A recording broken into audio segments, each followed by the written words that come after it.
ቋጠሮው ሲፈታ ክፍል 6 ደራሲ ዘሪሁን ገመቹ ተራኪ ኢልሃም ፈሪድ አሚንቲዩብን ሰብስክራይብ ላይክ እንዲሁም ሼር በማድረግ ቤተሰብ ይሁኑን። ወደ ታሪኩ ዓለም መተኛት አቅቷት እየተገላበጠች ባለችበት ጊዜ ነበረ ስልኳ ይጮሃል። ሰዓቱ እኩለ ሌሊት በመጠጋቱ የተነሳ ጥሪው በጣም ነበር ያስደነገጣት። የራስጌ መብራቱን በማብራት የስልኩን እጀታ አነሳችና ጆሮ ላይ ለጥፋ ጎላ ባለ ድምጽ ጤና ይስጥልኝ አለች። ቀደም ብሎ ስትለቅስ ስለቆየች ድምጿ ይሻከረ ነበረ። ሰላም መለሰላት። አወቅሽኝ ወይዘሪት አለም? ልቧ በደስታ ዘለለ። አንተ እንደገና በዚህ ውድቅት ሌሊት ከእንቅልፍ ያስነሳኝ ደህና ነገር ልትነግረኝ እንደሆነ ተስፋ አደርጋለሁ አለችው። እምቢተኛ ምስክሮች ብዙ ጊዜ የሚናገሩትን ነገር አስፈላጊነት ሲጠቀስላቸው ለመነጋገር እንደሚበረታቱ ከልምድ ታዝባለች። ከኔ ጋር ድብብቆሽ አትጫወቺ። ማወቅ የምትፈልጊውን በጠቅላላ አውቃለሁ። ለምሳሌ ምን? ለምሳሌ እናትሽን ማን እንደገደላት? ዓለማት ተነፋፈሷን በመቆጣጠር ላይ ትኩረት አደረገች። ይመስለኛል ዜና አስደምሞሻል። ታዲያ ንገረኛ፣ ማን ነበረ አለችው። እመቤት ደደብ መስልሻለሁ እንዴ? ኮማንደሩ ቀደም ሲል ስልክሽን አለማስጠለፉን በምን አውቃለሁ? ይመስለኛል በጣም ብዙ ፊልሞችን አይተሃል። ተራቡን አቁሚና ይልቅ በጽሞና አድምጪኝ። ነገ ማታ 1 ሰዓት ሸዋበር የሚገኝ ድንበር ሆቴል እንገናኝ በማለት ሰዓቱንና ቦታውን ነገራት። እንዴት ላውቅ እችላለሁ ስትለው እኔ አውቅሻለሁ አላት። ሌላ ነገር ከመናገሯ በፊት ስልኩን ዘጋው። ዓለም ባልጋው ጠርዝ ላይ ለጥቂት ጊዜ ተቀምጣ ጨለማውን እያየች ደርቃ ቀረች። ልትጎዳ እንደምትችል የነገራት የኮማንደሩ ማስጠንቀቂያን አስታወሰች። የሷ ምናባዊ አእምሮ በሴት ላይ ብቻ ሊደረግ የሚችለውን አሰቃቂ ነገር ሁሉ አስተናገደ። በተኛችበት ሆና በላብ ተጠምቀው ነበረ። የከተማው የፖሊስ አዛዥ እንፋሎት የሚትከለከልበት ቡናውን አንስቶ ጠጣ። ምላሱን አቃጠለው፣ ግን ግድ አልነበረውም። በጣም በከፋ መንገድ የካፌውን ማነቃቂያ ያስፈልገዋል። ስለማን ነው የምናወራው ሲል በግል ቢሮ ደጃፍ ላይ ቆሞ የነበረው ምክትሉን ጠየቀው። ስለ አቃቢ ሕግ ጽሕፈት ቤት ስለ ወይዘሪት አለም እያወራህ ነው? ምክትሉ መለሰ። አዎ ጌታዬ፣ ስለሷ ነው። እሺ ምን አዲስ ነገር አለ? የእናቷን የሬሳ ምርመራ መዝገብ አስወጥታን ለማስመርመር ወደ ተክለሃይማኖት ቤተክርስቲያን ሄዳለች። ምን? አዎ ጌታዬ፣ እንዲከታተሏት የመደብናቸው ፖሊሶች ናቸው ደውለው የነገሩኝ። በል አሁኑኑ ደውልላቸውና ወደ እነሱ እየመጣው እንደሆነ ንገራቸው። ገመዱ ኮቱም ከተሰቀለበት አንስቶ ቢሮውን ለቆ ወጣ። ትምህርት ቤቶችና አብዛኞቹ የንግድ ድርጅቶች እንዲዘጉ ያደረጋቸው የጸጥታ ችግር ቢኖርም ግድ አልነበረውም። ሰልፈኛውን እየሰነጠቀና ወንበር እያሳበረ ወደ ሆስፒታል ነዳው። የት ነው ያለችው? እንደደረሰ ኮማንደሩ ጮኸ። አንድ አነስተኛ ቢሮ መሰል ክፍል ውስጥ ቁጭ ብላ ከአስተዳዳሪ ጋር ስታወራ ተመለከተ። ወደዛው ተንደርድሮ ሄደ። ምንም ፍቃድ ሳይጠይቅ ሰተት ብሎ ገባና ምን እየሰራሽ ነው? አንባረቀባት። እንደምን አደርክ ኮማንደር አለችው ለስለስ ብላ። ጥያቄ መልሽልኝ። ምን እያደረኩ እንደሆነማ በደንብ ታውቃለህ አለችው። በአንቺ ምክንያት ሴትዮ ስራዬን መስራት እኮ አልቻልኩም። ከተማዋ በመጥማሽ ጎረምሶች ተረብሻ ያንን ማረጋጋት ሲጠብቅብኝ እኔ አንቺን በየመቃብር ቤቱ ከታተልሻለሁ። ለማንኛውም እንዴት እዚህ ደረሽ ሲላት እየነዳው አለችው። በንዴት በጠረጴዛው ላይ የተበተኑትን ፋይሎች እያላተመ ይህ ሁሉ ምንድን ነው ሲል ጠየቃት። መዛግብት ነዋ። እናቴ ስትቀበር ለአገልግሎት የተከፈሉ ካርኔዎችና መሰል መረጃዎች ሊኖሩ ስለሚችሉ ያንን እያዩልኝ ነው። አስገድደሽው ነው ሲላት እኔ እንደዚህ ያለ ነገር አላደረኩም። እንዴት ነው የምታስበኝ? ደፍሬ አባቶቼን የማስገድድ ይመስላል ስትለው ታዲያ የፍተሻ ማዘዣ ፍቃድ አልጠየቁሽም አላት። ካህኑ ልጆቼ ይቅርታ፣ እስኪ እናንተ አውሩ፣ እኔ መጣሁ ብለው ከመቀመጫቸው ተነሱና ክፍሉን ለቀውላቸው ወጡ። ገመዱ ወደሷ ቀረበና በንዴት ክንዷን ጭምድድ አድርጎ ያዛት። ምን እያደረክ ነው?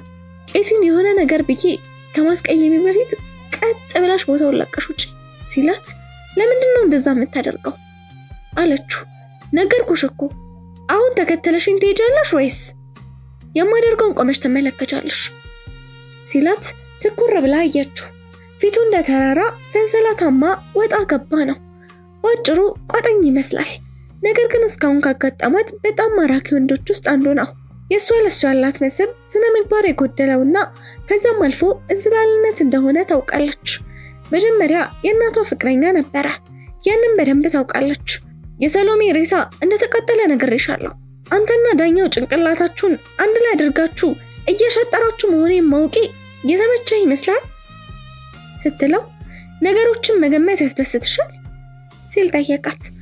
ጁኒየር እናቴ ሬሳዋ መቃጠሉን ለምን አልነገረኝም? እንደተቀበረች ነበር የነገረኝ ስትለው እኔ እየዋሸሁሽ ይመስልሻል? ለምን ብዬ አስክሬኑ እንዳይወጣ ስለምትፈልግ ነው አለችው። ሬሳው እንዳይወጣ ለምንድን ነው የምፈልገው? በእኔ ላይ ምን ለውጥ ያመጣል ሲላት ፍርጥም ብላ የእድሜ ልክ እስራት በማለት መለሰችለት። የፎረንሲክ ሪፖርቱን አንተን ነፍሰ ገዳይ መሆንህም የሚያመለክት ፍንጭ ከሰጠ ወደ ወህኒ መወርወርህ የማይቀር ነው ስትለው አለ። ደም ስሮቹ ሲተረተር እየታዘበች ነው። አንቺ ጠበቃ አይደለሽም፣ ጠንቋይ አዳኝ ነሽ አላት። ወንጀል ባይኖር ኖሮ የእውነት ሊሆን ይችላል፣ ግን አንድ ሰው ወደዚህ በረት ውስጥ ገብቶ እናቴን ወቅቶ ገድሏታል እና እስካሁን ለጥፋቱ የሚመጥን ቅጣት አላገኘም። በስክሪፕት ደረጃ ትክክል ነሽ አለ እየተሳለቀ። ጋሽ ፍስሐ ጁኒየር ወይስ እኔ የቀዶ ጥገና መሳሪያ ይዘን እናትሽን እንደወጋናት ነው ግምትሽ? ለምን በባዶ እጃችን አንገቷን አንቀናንቀላት ሲላት ሁላችሁም ጎበዝ ስለሆናችሁ ከመካከላችሁ ወንጀሉን የፈጸመ ሰው እንደዚህ ያደረገ ወንጀሉን የአእምሮ ሚዛን የተዛባ ሰው ያደረገው እንዲመስል ፈልጎ ነው ስትለው አመንሽም አላመንሽም እኔ አላደረኩም በብስጭት መለሰላት። ታዲያ ማን እንዳደረገው ማወቅ አትፈልግም ወይስ ነፍሰ ገዳዩ የምትወደው ሌላ ሰው እንዳይሆን ትፈራለህ ስትል ሞጋሽ ጥያቄ ጠየቀችው። አይ ማወቅ አልፈልግም ሲል በአጽንኦት መለሰላት። እኔ እኮ ጉዳዩን እስካገኝ ድረስ ምርመራዬን አላቋረጥም ሊመልስላት አፉን ሲከፍት አንድ ግራ እግራቸው ሸንከል ለሚል አዛውንት አንድ ያረጀ መዝገብ ይዘው ወደ ውስጥ ሲገቡ ሲመለከት አፉን መልሶ ከደነ። ይመስለኛል ይህን ነው የምትፈልጊው? የድሮ ፋይሎች ካሉበት በመከራ ፈልጌ ነው ያገኘሁት። በዛም ወቅት ካርኔ አንጠቀምም ነበረ፣ ግን የሟች ስምን የተቀበረበትን ቀንና የከፈለውን ብር የመሳሰሉትን መረጃዎች በዚህ መዝገብ እንመዘግብ ነበረ በማለት የሚሰነፍጥ አይነት ሽታ ያለውን መዝገብ አቀበሏት። ኮማንደሩ መዝገቡን ተቀብሎ ቀዳዶ ለመጣል ነበር ፍላጎቱ፣ ግን እንደምንም ራሱን ተቆጣጠረና በዝምታም የሆነውን ያይ ጀመረ። በመስገብገብ ተቀበለች። እየገለጠች እያንዳንዱን ገጽ ላይ ማየት ጀመረች። አገኘሁት፣ ይኸውና ስሟ የተቀበረችበት ቀን። ምርምር በሚለው ቦታ ላይ ሬሳው ተቃጥሎ ስለነበረ ቀብሩ መታሰቢያ ነው ይላል። በድንጋጤ ጭንቅላቷን ያዘች። በብስጭት ሰውነቷ እየተቃጠለ ነበረ። አያቴ ለምን ይሄን አልተናገረች? ይህን ጥያቄ ለሁለተኛ ጊዜ ስትጠይቀው ነበረ። ምናልባት ጠቃሚ ነው ብላ አላሰበችም ይሆናል። በድንገት ወደፊት ቀረበች። ክሮቿን ጠረጴዛ ላይ አሳርፋ አገጯን በሁለት እጆቿ ደገፈች። ሆዷ በጣም ተንቦጫቦጨ። ትኩስ እንባ ከዓይኖቿ ረገፉ። ፈጣሪ ሆይ ይህ በሽታ ነው፣ ግን ማወቅ አለብኝ፣ እውነቱን ማወቅ አለብኝ።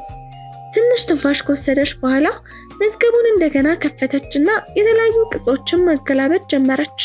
አንዱን እያነበበች ትንፋሿን በደንብ ወሰደች። ምንድነው ይሄ? ምኑ? በመጨረሻ ላይ ያለው የአስከባሪውን ፊርማ ተመልከት። ጋሽ ፍስሐ ነው። ይህ ማለት በወቅቱ ሁሉንም ወጪዎች ሆነ የቀብር ስርዓቱን ይቆጣጠርና ክፍያውን ሁሉ ይከፍል የነበረው እሱ ነው ማለት ነው። እና ይሄ አይገርምህም ስትለው ለምን ይገርመኛል? እናቴ እሱ ንብረት በሆነ መሬት ላይ ነው የሞተችው። ከዛ ጀምሮ ሆስፒታል፣ ከዛ እስክትቀበር ድረስ እያንዳንዱ በሆነው ነገር በሱ እይታ ውስጥ ነበረ።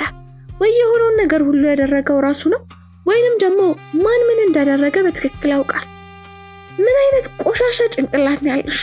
በአንቺ ቦታ ሌላ ሰው ቢሆን ኖሮ እናቴን ስላስቀበረልኝ አስፈላጊውን ሁሉ ስላደረገ ፈጣሪ ይስጠው ብለው ነበር የሚያመሰግኑት። ስርጉት ወደ አባቷ የጥናት ክፍል ስትገባ አባቷ ጠረጴዛ ላይ አቀርቅሮ አንድ ፋይል እያነበበ ነበረ። ዛሬ እረፍት የሆንክ መስሎኝ ነበር አለችው። አዎ ነበርኩ፣ ግን አንድ ማየት የሚገባኝ ጉዳይ ስለነበረ ይሁን እንደምታይኝ ፋይል እያገላበጥኩ ነው አላት። በቅርብ በጣም ጠንክረህ እየሰራህ ነው፣ ግን ደግሞ በጣም መጨናነቅ ይታይብሃል። ምን ነው ችግር አለ እንዴ አለችው። ያቺ የሰሎሜ ልጅ ነች አላት። የሰሎሜ ሴት ልጅ አሁንም እያስቸገረች ነው አለችው። የእናቷን አስክሬን እንዲወጣ የፍርድ ቤት ትዕዛዝ ፈልጋ ትላንት ቢሮ መጥታ ነበረ ሲላት፣ አምላኬ ሆይ ስርጉት ባለማመን በሹክሹክታ ተናገረች። እና ምን አልካት አለችው። ጥያቄውን ውድቅ አደረኩታ አላት። መልካም አድርገሃል አለችው። ምንም አማራጭ አልነበረኝ። አስክሬኑ ተቃጥሏል። ብትከፍትም በትንሽ እንጨት ሳጥን የተቀመጠ አመድ ነው የምታገኘው አላት። እና የእናቷ ሬሳ እንደተቃጠለ ስትሰማ ምን አለች አለችው ስርጉት። አላውቅም፣ ኮማንደሩ ነው የነገራት።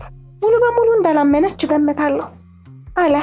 ጋሽ ፍስሐና ጁኒየር ስለዚህ ጉዳይ ያውቃሉ ስትል ጠየቀችው። እስካሁን ድረስ እንደሚያውቁ እርግጠኛ ነኝ፣ ኮማንደሩ ይነግራቸዋል አላት። ስርጉትም ምናልባት ስትል አጉረመረመች። ለአንድ አፍታ በጸጥታ ማሰላሰል ጀመረች። ታዲያ ምን ላምጣልህ? ሻይ ወይስ ቡና? ቁርስ በልተሃል አለችው። ስርጉቴ አመሰግናለሁ፣ ምንም አልፈልግም። አሁን ይህንን ፋይል መመርመሬን መቀጠል አለብኝ፣ ብቻዬን ተይኝ አላት። ይቅርታ አባዬ ስላስጨነቅኩ፣ በቃ ቻው ብላ ግንባሩን ሳመችውና ቢሮውን ለቃ ወጣች። ስርጉት የጥናት ክፍሉን በጸጥታ ዘጋችለት። ወደ መኝታ ቤት አመራች። ጥሩ ስሜት አልተሰማትም። ስርጉት ሆዷን እየቆረጣት ነው። ዛሬ ጠዋት ነበረ የወር አበባዋ የጀመረው። ምንም እንኳን እነዚህ ወርሃዊ ፍሰቶች በየወሩ መቀበልና መሸኘት የግድ ቢሆንም የአርባዎቹን አጋማሽ ዕድሜዋን ልክ እንደ ታዳጊ ልጅ የሚያሰቃያት ቁርጠት የሚሰለች ብቻ ሳይሆን አስቂኝ ሆኖባታል። ግማሽ ዕድሜዋን ያስተናገደችው የወር አበባ ሴት መሆኗን ማሳሰቢያ ብቻ ነበረ። አንድ ልጅም መውለድ አልቻለችም። በህይወቷ ውስጥ ለልጅ የሚከፈል መስዋዕትነትና ከልጅ የሚገኝ ፍቅር ተቋዳሽ ባለመሆኗ በየቀኑ ታዝናለች። አንዳንድ ሰዎች አዘውትረው እንደሚጸልዩት ሁሉ ስርጉትም ለፈጣሪም ስለቱላ ተስላ ነበረ። ለዛውም ደጋግማ። ግን ምንም ለውጥ አልነበረውም። በቤት ውስጥ የሚሯሯጡ ህፃናትን ትናፍቃለች። ሶስተኛውን መሳቢያ ከፈተችና የፎቶ አልበሙን አወጣች። በአክብሮት ከፈተችው። አንድ በአንድ እየገለጠች ማየት ጀመረች። ውድ ትዝታዎችን ቢጫ ቀለም ያለው ጋዜጣ ከፎቶዋ ስር አለ። አወጣችና አየችው። ስለ ሰሎሜ ግድያ የሚያትት ነው። ጨውጨው የሚል እንባ ከዓይኗ ፈሰሰ። በማህፀኗ ውስጥ ያለው የባዶነት ህመም ለማስታገስ የእጇን ጭኖች መካከል ጨመረችና ጭብጥብጥ ብላ ተኛች። በዓለም ከስራ ቀደም ብላ ወጣችና ለጁኒየር ደወለችለት። እንዴት ነሽ አሌክስ አላት። ለስለስና ማራኪ ድምፅ ነው። በዛ ላይ አሌክስ ብሎ ሲጠራት የተለየ ስሜት ነው የተሰማት። ሰላም ነኝ፣ ላገኘህ ፈልጌ ነበር አለችው። ምን ነው መክሰስ ልጋብዥኝ ነው ሲላት፣ ልጋብዝህ ደስ ይለኝ ነበረ፣ ግን ደግሞ አጣዳፊ ጉዳይ ነበረኝ። አንተና አባትህን ማግኘት ፈልጌ ነበር አለችው። ምን ነው በሰላም አላት። አይ በሰላም ነው ማለት እንኳን አልችልም፣ ግን ላገኛችሁ ፈልጋለሁ አለችው። እንግዲህ ሁለታችንም ቢሮን ያለ ነው። የሶላ ኢንተርፕራይዝ ህንፃ የት እንደሆነ ታውቂያለሽ አላት። አዎ አውቃለሁ፣ ወደዛ ልምጣ አለችው። ጥሩ በቃ ነይ እጠብቅሻለሁ አላት። ስልኳን ዘጋችና ቀጥታ ወደዛ ነው ሄደችው። ከህንፃው ውጪ ጠብቆ ተቀበላትና ቀጥታ ወደ አባትየው ቢሮ ይዟት ሄደ። ጠረጴዛውን ከበው ከተቀመጡ በኋላ የንግግሩን ቅድሚያ ወሰደች። ቀጥታ ወደ መጣችበት ጉዳይ ነው የገባችው። ትላንት ዳኛው አለልኝን በድጋሚ ያናግሬያቸው ነበረ። ዓለም ሁለቱም ሰዎች ንግግሯን ተከትሎ ውጥረቱ ሲገቡ ተመለከተች። ለምን ጉዳይ? አቶ ፍስሐ ጠየቀ። የእናቴን አስክሬን ለማውጣት ፈልጌ ነበረ አለችው። አምላኬ ሆይ ለምን እንደዚህ አይነት ነገር ማድረግ ፈለግሽ? አቶ ፍስሐ ደነገጠ። ለማንኛውም የጠየቅኩት ነገር የማይቻል ነው። ያንን እንደምታውቁ ደግሞ እርግጠኛ ነኝ። የእናቴ አስክሬን ተቃጥሏል አለችው። ልክ ነው አለ አቶ ፍስሐ። ጁኒየር በስቃይ አይኖቹን ጨፈነ። አቶ ፍስሐ በዛን ወቅት ሁሉን ነገር የወሰንከው አንተ ነበርክ። በየትኛው መብትህ? አያቴ በህይወት እያለች አንተ እንዴት አለችው። አስክሬኑ የተቃጠለው ማስረጃ ለማጥፋት መስሎሽ ነው እንዴ አላት። አላውቅም ጮኸችና ከተቀመጠችበት ተነሳች። ወደ መስኮቱ ሄደችና ባዶውን ሰማይ ትኩር ብላ ተመለከተች። ከዛ ተመልሳ ወደ እነሱ መጣችና ወንበሯ ላይ ተቀመጠች። ያደረከው ያልተለመደ ነገር ነው፣ ማብራሪያ እፈልጋለሁ አለችው። እኔ የፈለኩት አያትሽን ከኃላፊነት ለማላቀቅ ብቻ ነበረ። እኔ በእኔ መሬት ላይ ስለተገደለች ቢያንስ ማድረግ የምችለውን ማድረግ አለብኝ ብዬ አሰብኩኝ። አያትሽ በሐዘን አይምሮዋ ስለተጎዳ ልንከባከባት ብቻ ነበር የፈለኩት። ያደረኩት ነገር አጠራጣሪ ከመሰለሽ ያ በጣም መጥፎ ነው። ወጣቷ ሴት ዛሬም እንደገና ተመሳሳይ ሁኔታ ቢያጋጥመኝ የማደርገው ተመሳሳዩን ነው አላት። እርግጠኛ ነኝ አያቴ በወቅቱ ላደረከው ነገር አድንቃህና አመስግናህ ነበረ። እንደውም ሳስበው ይህን ሀገር ለቃ ወደ አዲስ አበባ መግባት እንደምትፈልግ ስትነግረህ ገንዘብ ሰጥተሃታል። እሷ ነች የነገረችሽ? አዎ 5,000 ብር ሰጥቻት ነበረ አላት። በዛን ጊዜ 5,000 ብር እኮ ማለት የዛሬ 100,000 ብር ነው አለችው። አዎ በትክክል፣ ለዚህ ነው መመስገን እንጂ መወቀስ አይገባኝም የምልሽ አላት። ጁኒየር ምንም ጣልቃ ሳይገባ የሁለቱም ምልልስ በትዕግስትና በጭንቀት እያዳመጠ ነው። ዓለም ንግግሯን ቀጥላለች። ይገርማል። ቆይ እናቴ ምን ያክል ብትበድላችሁ ነው ትዝታዋን ሆነ እሷን የሚያስታውሳችሁን ነገር ሁሉ ከከተማዋ ለማስወገድ ያንን ሁሉ መስዋዕትነት መክፈል የፈለጋችሁት አለችው። እሱም ነገ የምታፍሪበትን ነገር አትናገሪ። አያትሽ በወቅቱ በጣም አመስጋኝ ነበረች፣ ብዙ። ታዲያ አሁን ከዓመታት በኋላ እናቴን እናንተ እንደገደላችኋት ለምን ነገረችኝ አለችው። እሱ እኛንም ግራ ያጋባን ጉዳይ ነው። ምናልባት በእርጅና የተነሳ አእምሮዋ ሚዛኑን አጥቶ ነገሮችን በትክክል ማስታወስ ተስኗት ይሆናል። አዎ ከሰው ውጭ ሌላ ማብራሪያ ሊኖረኝ አይችልም አላት። ቆይ እኔ አልገባኝ፣ እንደምትሉት የእናቴ ሬሳ ከተቃጠለ አመዱን በሳጥን አድርጎ መቅበሩ ለምን አስፈለገ? ምን ሊረባ አለችው። መቼስ ሰሎሜ ዘመዶች አሏት፣ ከዛም በላይ ልጅ አለቻት። ልጅቷ አድጋ እናትሽ ሞታለች ስትባል የት ነው የተቀበረችው? መቃብሯን ማየት ፈልጋለሁ ብትል ለሷ ለማሳየት ታስበው ነው። ይኸው እንደፈረነው የእናቴ መቃብር የት ነው ብለሽ መጠየቅሽም አልቀረም አላት። በእውነቱ አርቆ አሳቢነታችሁ በጣም እያስደነቀኝ ነው ስትል በመጸት ተናገረች። ለማንኛውም መቃብሩን አስከፍቼ ሬሳውን ለማስወጣት አስቤ ነበረ። የፎረንሲክ ምርመራ በማድረግ የእናቴን ገዳይ ምንነት በተመለከተ የተወሰነ ፍንጭ ይሰጠኛል ብዬ አስቤ ነበረ። ለተወሰነ ሰከንድ ድምጿ ጠፋ። የአቶ ፍስሐ ማብራሪያ የማያሳምን አይነት ነው የሆነበት።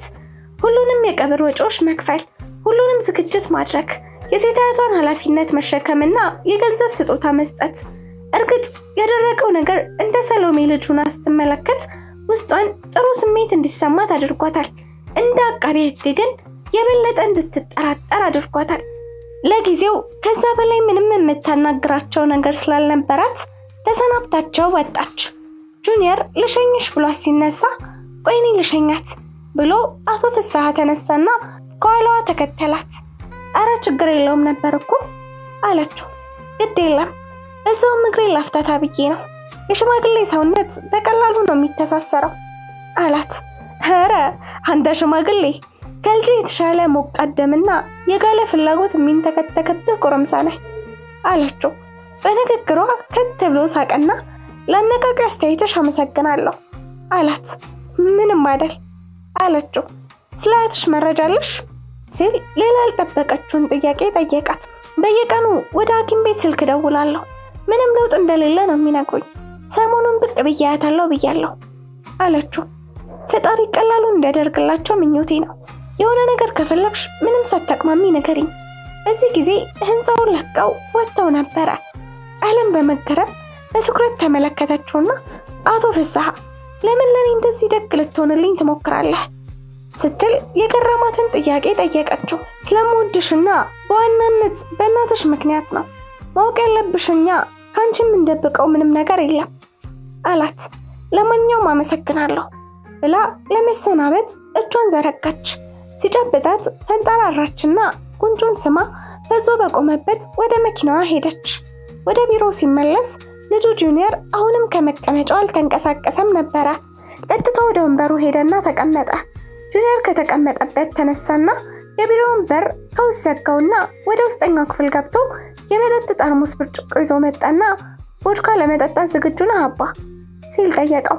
አባትየውም በልጁ ሁኔታ ግራ እየተጋባ እስካሁን አይደለሁም፣ ጠንካራ መጠጥ ለመጠጣት ቀኑ በጣም ገና ነው ሲል መለሰለት። ከመቼ ጀምሮ ነው መጠጥ ለመጠጣት ጊዜውን ከግምት ውስጥ ማስገባት የጀመርከው ሲል ጠየቀው። ከዛሬ ዝም ብሎ በራሱ ፍላጎት መጠጡን በሁለት ብርጭቆ ቀዳና አንዱን አባቱ ፊት ሌላውን ለራሱ ይዞ ቁጭ አለና አባዬ ላናግርህ እፈልጋለሁ አለው።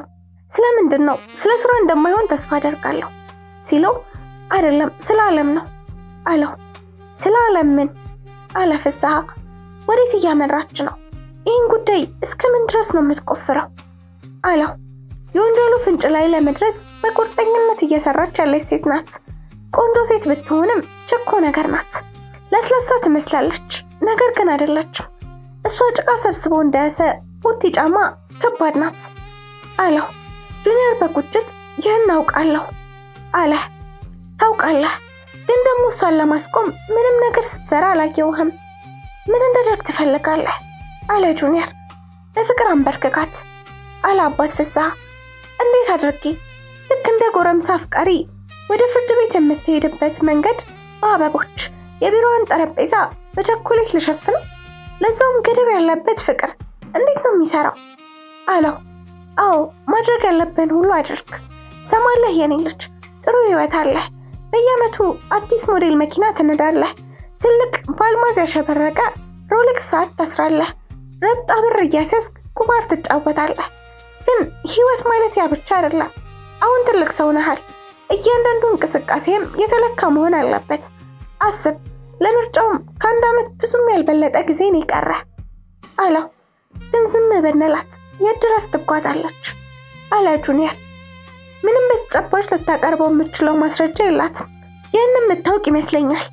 ወደ ጨለማ ቀስቷን እየወረወረች በአጋጣሚ አንዱን አህያ ልመታው እችላለሁ ብላ እድሏን እየሞከረች ነው ያለችው። ይዋሊደር እንጂ ክንዷ ይደክማል። ቢሆንም ግን ገና ለገና እንደዛ ይሆናል በሚል ስሜት እጅና እግራችንን አጣጥፈን ቁጭ ማለት የለብንም አለው። ስለዚህ ምን እንደሚሰማኝ ታውቃለህ አባዬ?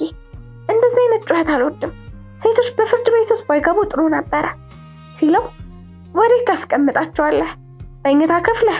ተሳለቀበት። ጁኒየር ሳቀ። እንደዛ ቢሆን ምንም ስህተት የለውም አለው። ስለ ዋና አቃቤ ሕግ ግርማ በደንብ ነው የማውቀው። እሱ ለሀቅ እሞታለሁ የሚል አደገኛ ሰው ነው። ማንኛውም ሰው ተገቢውን ፍርድ ማግኘት እንዲችል ነው ወንበሬ ላይ ተቀመጥኩት ብሎ የሚመጻደቅ ሰው ነው። እናም የእችን የእሱም ምክትል የሆነች አማላይ ወጣት ምንም ነገር ብታደርግ ከጎኗ ሆኖ ያግዛታል እንጂ አድቤ አይላትም አለው። ሁሉንም ነገር በጥልቀት እያሰብክ እንደሆነ አይቻለሁ ሲል ጁኒየር በደረቅ አስተያየት ተናገረ። ፍስሐም ምክንያቱም ካንተ በተለየ መልኩ ነገሮችን ለአጋጣሚ አልተዋቸውም። የማጣራት ስራ ሰርቻለሁ። እሷም በዙሪያ ያሉትን ሰዎች ታሪክ በጥልቀት ፈትሻለሁ። ጁኒየር በሽክሽክታ አባዬ አንተ እኮ ሁሌ እንዳስገረምከኝ ነው አለው በአድናቆት። ሁሌ ሊያጠቃህ የሚፈልግን ሰው ምን አይነት ካርዶችን እንደያዘ ማወቅ አለብህ። ልጄ ሆይ አሸናፊ እጅ መያዘ ምንም አይጠቅምህም። ይችን ልጅ በፍጥነት ተቆጣጠራት። ግን ደግሞ አስጠነቅቅሃለሁ፣ በምንም አይነት ተአምር አልጋ ላይ ይዘሃት እንዳትወድቅ አለው። ይህ እኮ ነው የማይገባኝ አባዬ። ካፈቀርኳት ለምን አይሆንም? እንደውም ለምን አላገባትም አለው። አቶ ፍስሐ የጁኒየርን ጉልበት መታ መታ አደረገና እንደዛ ከሆነ በጣም መጥፎ ችግር ነው የሚያጋጥምህ። ምናልባትም እድሜ ልክህን እስር ቤት እንድታሳልፍ ነው ማደርገህ አለው። ጁኒየር በአባቱ ማስጠንቀቂያ ፍርሃት ተሰማው። ሰሎሜ ባሏ ከሞተባት በኋላ ለእኔ ተስማሚ ሚስት ነሽ፣ አፈቅርሻለሁ፣ እንጋባ ብያት ነበረ። ግን መልሷ የሚያሳመን ነበረ። እናትየውን በዛ ወቅት ማሳመን ያልቻልኩኝ አሁን እንዴት ብዬ ነው ልጅየዋን ማሳመን የምችለው? ላደርገውም ብልም አይሳካልኝም አለው። ያኔ 18 ዓመት አፍላ ጎረምሳ ነበርክ። ሰሎሜ ደግሞ ህፃን ነበረች። ባለፈ ነገር አትዘን፣ አሁን ግን እምልህን ስማ አለው። ሰሎሜ ባታበላሸው ዛሬ ዓለም የእንጀራ ልጄ ልትሆን ትችል ነበረ አለ። ፍስሐም ሌሎች ከግምት ውስጥ የሚገቡ ነገሮች ነበሩ። ጁኒየር ዙሪያውን ዞረ። እንደምን አይነት አለው። ያ ከ5 ዓመታት በፊት ነበረ። ሌላ ጊዜ፣ ሌላ ሰው። ዓለም እንደ እናቱ አይደለችም። የበለጠ ውብ ነች። የማሰብ ብቃቷም በጣም የተሻለ ነው። አንተ መሆን ካለብህ ሰው ግማሹን ካወቅ በህይወትህ ለመጀመሪያ ጊዜ ከልብህ ይልቅ በጭንቅላትህ ማሰብ ከቻልክ ያሰብከውን ታሳካለህ። እሷም ካንተ ፍቅር ከያዛት በኋላ የእናቱን ጉዳይ ማሰለት ትረሳና አንተም ማሰለት ትጀምራለች አለው። እንደዛ እንዲሆን ተስፋ አደርጋለሁ። ከሷ ጋር የፍቅር ጨዋታ ከመጀመሬ በፊት እርግጠኛ ለመሆን ፈልጌ ነበር። አመንክም አላመንክም ሰሎሜን በጣም ወዳት ነበረ እና ምናልባት ልጇንም ልክ እንደሷ መውደድ እችል ይሆናል። አትተኛት እንጂ በፈለግከው መጠን ልትወዳት ትችላለህ አለው። በቃ አባዬ ከዚህ በላይ ካንተ ጋር ማውራት አልችልም፣ በጣም የተጨናነኩ ነው በማለት መቀመጫውን ለቀቀና ወደ በሩ መራመድ ጀመረ። ክፍል 7 ይቀጥላል።